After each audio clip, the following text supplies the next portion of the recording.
Hello दोस्तों, आप लोग कैसे हैं। आई होप कि आप लोग अच्छे होंगे। और आज की मेरी नई कहानी में आप लोग का बहुत बहुत स्वागत है। आज की मेरी कहानी है बेपनाह प्यार। राज और पूजा एक साथ पढ़ाई करते थे। वह दोनों एक अच्छे दोस्त थे। राज मध्य वर्ग परिवार से था, लेकिन पूजा एक बहुत ज्यादा अमीर घर की लड़की थी। दोनों साथ में पढ़ाई करते थे और साथ में कॉलेज पढ़ने के लिए जाया करते थे। दोनों के घर एक ही गाँव में थे, इसी कारण दोनों कॉलेज के बाहर भी खेलने के लिए जाया करते थे। ऐसे में राज और पूजा दोनों में काफी ज्यादा गहरी दोस्ती हो गई थी। दोनों में काफी ज्यादा मित्रता होने के कारण दोनों एक अच्छे दोस्त बन गए थे। लेकिन दोनों में आपसी में कभी प्यार की बातें नहीं हुआ करती थी। मतलब कि कभी दोनों एक दूसरे को ज़ाहिर नहीं किया था कि वह एक दूसरे को प्यार करते हैं। धीरे धीरे इनकी दोस्ती और गहरी बनती गई और इन दोनों को एक साथ रहने की आदत हो चुकी थी और दोनों कभी भी अलग नहीं रह सकते थे। धीरे धीरे राज को पूजा से बेहिंता प्यार हो गया था, लेकिन पूजा को इस बारे में नहीं पता था। पूजा हमेशा चाहती थी कि वह एक अमेरिका तथा विदेश में रहने वाले लड़के से शादी करेगी जो बहुत ज्यादा अमीर होगा। लेकिन राज एक मध्य वर्ग परिवार से था, इसी कारण से पूजा का ध्यान राज पर नहीं गया। पूजा हमेशा से चाहती थी कि उसे अमेरिका में रहने वाले लड़के जो बहुत ज्यादा कमाते हैं, मैं उन्हीं से शादी करूंगी और उनके साथ पूरी जिंदगी भर खुश रहूंगी। धीरे धीरे समय बीतता गया। पूजा की शादी की उम्र हो चुकी थी। उनके माता पिताजी लड़के ढूंढने की तैयारी कर रहे थे। जैसे ही एक दिन पूजा राज से कहती है कि मेरे पिताजी तथा माताजी मेरे लिए लड़का ढूंढने का प्रयास कर रहे हैं, तो उसके बाद राज के पैरों तले जमीन निकल जा गई, क्योंकि राज भी पूजा से बेहिंता प्यार करता था। लेकिन राज पूजा के मन की बात को जानता था कि वह क्या चाहती है, और पूजा तो हमेशा से ही अमीर लड़के से शादी करने के लिए चाह रही थी। ऐसे में अगर राज अभी पूजा से शादी नहीं कर सकता था, इसी कारण से वह चुप ही रहा और जो हो रहा है उसे होने दिया। धीरे धीरे जैसे ही उनके माता पिताजी लड़का ढूंढने का प्रयास करने लगे, वैसे ही एक अमेरिका से लड़का आया था शादी करने के लिए, जिसका नाम पीयूष था। वह बहुत ज्यादा अमीर घर का लड़का था। वह अमेरिका में जॉब करता था और उसकी महीने की कमाई तकरीबन $500 प्रति घंटा थी। जैसे जैसे शादी के बाद भी पता चलता गया, वैसे वैसे राज की जिंदगी खराब होने लगी थी। वह अपने आप में किसी भी चीज पर ध्यान नहीं देता था, साथ ही पढ़ाई लिखाई पर भी ध्यान नहीं दिया करता था। राज को पूजा के जाने का गम सताने लगा और वह चाहकर भी इस बात को नहीं बोल सकता था कि राज पूजा से शादी करेगा, क्योंकि राज के पास से अपनी हैसियत नहीं थी। धीरे धीरे बात फाइनल होने लगी थी शादी की। पूजा और राज के बारे में काफी लोगों की बहुत ज्यादा पता था कि यह दोनों हमेशा साथ में रहते हो सकता है दोनों की शादी एक साथ हो।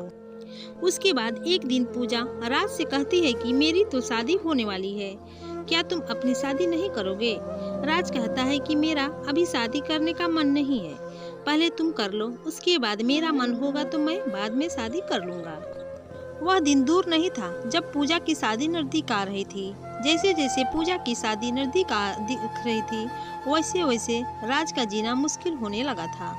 वह अपने प्यार के बारे में किसी से कुछ नहीं कहता था और लोगों को यह भी पता नहीं था कि राज पूजा से प्यार करता है। जैसे जैसे पूजा की शादी नजदीक आ रही थी, वैसे वैसे राज की जिंदगी में बेचैनी और बेदर्द जिंदगी शुरू होने वाली हो रही थी। जैसा कि आप सभी लोग रुलाने वाले लव स्टोरी को बहुत ज्यादा पसंद करते हैं, ठीक इस कहानी में भी है। इस कहानी में राज जब एक दिन देखता है कि पूजा के घर में बहुत सारे आदमी आए हैं और उसके घर में पीयूष, जिससे पूजा की शादी होने वाली थी, वह भी आया हुआ था। इतना देखते ही राज सब कुछ समझ गया कि पूजा की शादी फिक्स होने वाली है और राज ही मन अपनी औकात पर पछतावा कर रहा था कि अगर मेरे भी औकात होती ज्यादा पैसों की तो मैं भी पूजा से शादी कर सकता। जैसे ही पूजा की शादी फिक्स हो गई थी, उस दिन रात में राज रात भर नहीं सोया था।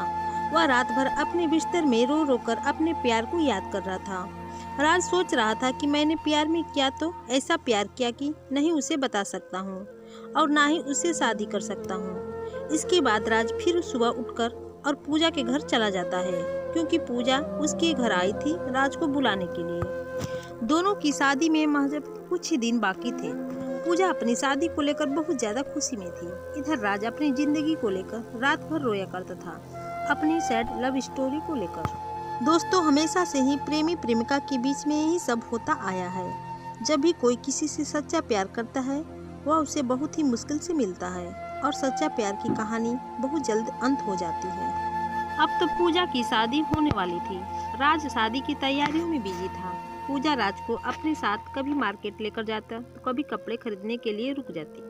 अभी दर्जी के यहाँ राज बेचारा पूजा की शादी को लेकर बहुत ज्यादा तैयारियां कर रहा था। साथ ही राज मन ही मन बहुत ज्यादा उदास भी रह रहा था कि उसकी जिंदगी में से पूजा जाने वाली है, लेकिन फिर भी वह किसी से कुछ भी नहीं कह सकता था और अपना काम सही और सही समय पर कर रहा था। अब तो वह दिन भी आ गया जो पूजा की सगाई हो रही थी। फिर भी उसके एक ही दिन बाद पूजा की शादी थी। सभी मेहमान लोग आ चुके थे। राज मेहमान की खातिरदारी कर रहा था तथा अब तो बाराती भी आने वाले थे पूजा की, और वो बाराती की खातिरदारी अथवा सम्मान करने के लिए तत्पर खड़े थे। आपको बता दें कि दिल में इतनी ज्यादा दर्द होने की वजह से अपनी प्यार की कहानी किसी को बताए बिना एक बार चुपचाप सब कुछ जानकर रह रहा था। अब तो पूजा की शादी हो गई थी। पीयूष बस के साथ घूमने फिरने के तथा हनीमून मनाने के लिए कहीं दूर जाने वाला था। राज मन ही मन उदास हो रहा था। उन्होंने पूजा को लेकर हो गई चिंता ही छोड़ देते, क्योंकि अब तो पूजा की शादी भी हो गई थी। अब तो कुछ नहीं होने वाला था। पीयूष और पूजा दोनों साथ में घूमने के लिए चले जाते हैं। दोनों साथ में जब घूमने जाते हैं, एक मॉल में शॉपिंग करने के लिए जाती है पूजा और पीयूष दोनों। जैसे ही मॉल में शॉपिंग करने के लिए अंदर जाती है तो पीयूष को किसी प्रकार का काम लग जाता है। वह कहता है कि तुम गाड़ी लेकर अपने घर चलो, हम काम करके वापस घर आ जाऊंगा। जैसे ही गाड़ी लेकर पूजा घर आ रही थी तो गाड़ी में ही पीयूष अपना मोबाइल छोड़ गया था। उसके मोबाइल में एक लड़की का फोन आ रहा था जिसका फोटो भी उसकी कॉलर आईडी पर लगा हुआ था। वह लड़की तो नहीं ज्यादा सेक्सी थी, नग्न अवस्था में फोटो लगा हुआ था। यह देखकर पूजा को गुस्सा आ गया और उन्होंने सोचा कि यह कौन लड़की है जो मेरे पति को फोन करती है। पूजा गुस्सा से फोन उठाती है। जैसे ही फोन उठता है उधर से आवाज आती है, जानू तुम कहाँ हो? लग रहा है मुझे छोड़कर कहीं चले गए हो या तुम्हें कोई दूसरी मिल गई है। अब तो तुम मुझे फोन भी नहीं करते हो। यह देखकर पूजा को बहुत ज्यादा गुस्सा आ जाता है। वह फोन काट देती है। जैसे ही पूजा फोन काटती है वो बहुत ज्यादा गुस्से में होती है। वह गाड़ी इधर उधर और बहुत ही स्पीड चलाने लगती है। गाड़ी स्पीड चलाने के क्रम में उसके सामने एक बहुत बड़ी गाड़ी आती है और पूजा गाड़ी को कंट्रोल नहीं कर पाती है और उस गाड़ी में जाकर टक्कर मार देती है। पूजा जैसे ही गाड़ी को टक्कर मारती है वो बेहोश हो जाती है। अब तो पूजा की बहुत ज्यादा हालत खराब हो गई थी। उसके दिमाग से बहुत ज्यादा खून निकल रहा था, मतलब उसके सर में चोट लगी थी। जैसे ही ऐसी जानकारी पूजा के घर वाले तथा राज को मिलती है, वह तुरंत ही दौड़े दौड़े शहर जाकर अपनी पूजा को उठाकर हॉस्पिटल लेकर आता है। हॉस्पिटल ले जाने के क्रम में पूजा की हालत बहुत ज्यादा खराब हो जाती है, जिस कारण से उसे बहुत ज्यादा मात्रा में उसके सर से खून भी निकल रहा था। यह देखकर राज को बहुत ज्यादा फिक्र होने लगी थी, लेकिन फिर भी वह पूजा को संभाल कर हॉस्पिटल लेकर गया। हॉस्पिटल लेकर जाने के बाद डॉक्टर ने चेक करता है और कहता है कि इसके दिमाग में चोट आई है। पूजा की दिमागी हालत सही नहीं है। हो भी सकता है यह पूजा को अब कुछ याद भी ना आए, और याद आने में कितना दिन लग जाएगा यह कह भी नहीं सकते। कुछ समय तक अब तो पीयूष हॉस्पिटल आ चुका था। डॉक्टर की यह बातें सुनकर पीयूष कहता है कि अगर इसे याददाश्त नहीं आएगी तो मैं इसे नहीं रखूंगा। अगर इसकी स्वास्थ्य सही नहीं रहेगी तो यह मेरा कौन सा काम आएगी। इससे बेहतर होगा कि मैं कोई दूसरा शादी कर लूंगा। आप अपना बेटी को देख लीजिए। यह बात पीयूष कहता है पूजा के माता पिता से, लेकिन पूजा के माता पिता भी इन सभी बातों को नहीं बोलना चाहते थे, नहीं सुनना चाहते थे, क्योंकि उसकी बेटी की तबीयत बहुत ज्यादा खराब थी। वह जल्द से जल्द चाहते थे कि उसकी बेटी पूजा पहले सही हो जाए, उसके बाद जो होगा देखा जाए। इतना कहते पीयूष वहाँ से चला जाता है और कहता है कि अगर इसकी तबीयत और इसकी दिमागी हालत पूरी तरह से सही हो जाए तो मुझे बता देना। और साथ में पीयूष यह भी कहता है कि अगर इसकी दिमागी हालत सही नहीं हो रही होगी तो मुझे मत बताना, मैं दोबारा दूसरा शादी कर लूंगा। यह सब सुनकर पूजा मन ही मन रो रही थी, लेकिन राज उसे दिलासा दिलाया था कि सब कुछ सही हो जाएगा, तुम बस सही हो जाओ। अब तो पूजा को छोड़कर पीयूष अभी चला गया था, लेकिन उसकी देखरेख करने के लिए राज वहाँ मौजूद था। एक दिन और रात एक करके पूजा को अपनी मेहनत से बहुत ज्यादा सेवा कर रहा था, और फिर जितना भी काम लगता, मेडिकल, दवाई जाना लाना या कोई भी काम तो राज क्या करता था। सुबह सुबह ज्यादा मात्रा में हनी के सामान लाता, फल पूजा को लाकर दिया करता था, जिसके कारण पूजा को इस पर ज्यादा प्यार आने लगा था। थोड़ा सा भी दूर नजर से होता था राज तो पूजा को तुरंत ही राज की चिंता होने लगती थी। लेकिन उसके घर वाले पूजा को कहते हैं कि अब तुम हमेशा राज राज क्यों करती रहती हो, राज तुम्हारा कौन लगता है। राज थोड़ा सा भी सोने या कोई काम से अपने घर जाता था तो पूजा हमेशा राज को आवाज देने का प्रयास करती रहती थी। पूजा को जब भी किसी चीज की जरूरत पड़ती थी तो वो हमेशा से ही राज से मांगा करती थी। एक दिन जब पूजा अपने माता पिता से कहती है कि राज कहाँ है, बोलो हमें उसे बात करनी है, तो पूजा के माता पिता कहते हैं कि राज की शादी होने वाली है, राज भी अपनी लड़की देखने के लिए बाहर गया हुआ है। इतना सुनते ही पूजा के दिल में घबराहट होने लगती है और कहती है कि राज को लड़की की क्या जरूरत पड़ी है, राज तो बोल रहा था कि अभी वह शादी नहीं करेगा। फिर उसके माता पिता कहते हैं कि राज की भी शादी की उम्र हो गई है, उसके माता पिता बोल रहे हैं शादी करने के लिए, इसी कारण से राज अपनी लड़की देखने के लिए गांव से बाहर गया हुआ है। फिर पूजा कहती है मुझे उसे जरूरी काम है, उसे जल्दी बुला दो। राज के माता पिता तथा राज दोनों तैयार हो रहे थे लड़की देखने जाने के लिए। तभी पूजा माता पिता को फोन करके कहती है राज कहाँ है। राज के पिताजी कहते हैं कि राज अभी तैयार हो रहा है, उसके बाद हम लोग लड़की देखने के लिए जाएंगे। फिर उसके बाद पूजा के पिताजी कहते हैं कि पूजा राज को खोज रही है, शायद उसे कोई जरूरी काम होगा, इसलिए राज को थोड़ा सा समय निकालकर बोलना है कि पूजा उससे मिलने के लिए चाह रही है और कुछ देर के लिए वो अस्पताल आ जाए। फिर उसके बाद यहाँ से लड़की देखने के लिए जा सकता है।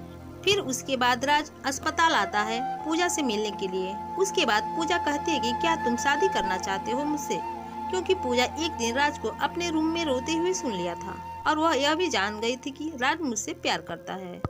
उसके बाद राज कहता है कि मैं तो हमेशा से ही तुमसे प्यार करता हूँ और करता था और करता रहूँगा, ऐसे में अगर तुम मुझसे प्यार करती हो तो मुझसे शादी कर सकती हो। उसके बाद पूजा राज का हाथ पकड़ लेती है और कहती है कि मैं तुम्हारे साथ जीना मरना चाहती हूँ, मैं भी तुमसे बहुत पहले से ही प्यार करती थी, लेकिन मैं अपने प्यार को समझ नहीं पा रही थी। मुझे तो इतना अमीर लड़का चाहिए तो शादी करने के लिए, लेकिन आप मेरा सोच बिल्कुल बदल चुका है, अब मैं तुमसे शादी करने के लिए तैयार हूँ।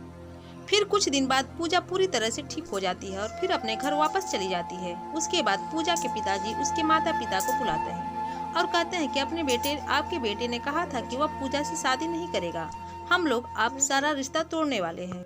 उसके बाद पीयूष माफी मांगता है और कहता है मैंने गलती से बोल दिया, तो मुझे लगा था कि अब पूजा सही नहीं होगी, लेकिन अब तो पूजा बिल्कुल सही हो गई है, मुझे ही पूजा को रखने में कोई आपत्ति नहीं है। लेकिन पीयूष की हकीकत जानने के बाद पूजा कहती है कि उसका चक्कर बाकी अन्य लड़कियों से भी चलता है, इसी कारण से मैं फिर उसे शादी नहीं कर सकती हूँ। उसके बाद पीयूष बहुत ज्यादा मिन्नतें करता है, लेकिन राज के माता पिता और पूजा के माता पिता नहीं मानते हैं। उसके बाद पूजा अपना सारा रिश्ता उसे तोड़ देती है और दोनों फैमिली के बीच पूरी रिश्ता खत्म हो जाती है। उसके बाद पूजा की शादी बड़ी ही धूमधाम से सभी के आज्ञा के अनुसार होती है। शादी के दिन पूजा और राज बहुत ज्यादा खुश थे। पूजा को क्या मालूम चल रहा था कि पैसा कुछ भी नहीं होता है अगर जिंदगी में प्यार नहीं है तो, क्योंकि पैसा तो कमाया जा सकता है, लेकिन एक अच्छा इंसान जो प्यार करने वाला होता है वो कभी नहीं मिल सकता है। पूजा को यह अच्छी तरह से मालूम हो गया था कि जिसके पास ज्यादा पैसा रहता है वह ज्यादा ही लड़कियों के चक्कर में रहता है, और जो बाहर देश में रहता है वो तो बहुत ज्यादा लड़कियों के चक्कर में रहता है। इसी कारण से वह अपने पड़ोस में रहने वाले राज से शादी करने का फैसला किया था। अब तो शादी करके दोनों अपनी अपनी जिंदगी बहुत अच्छा था, बहुत मस्ती के साथ गुजर रहे थे। तो फ्रेंड्स, अगर हमारी वीडियो आपको पसंद आई होगी तो प्लीज हमारी वीडियो को लाइक करें, अपने दोस्तों के साथ शेयर करें और एक प्यारा सा कमेंट जरूर करें, और हाँ, हमारे चैनल को सब्सक्राइब जरूर कर दें। तो फिर मिलते हैं अगले दिन नई वीडियो के साथ, तब तक के लिए बाय बाय, टेक केयर।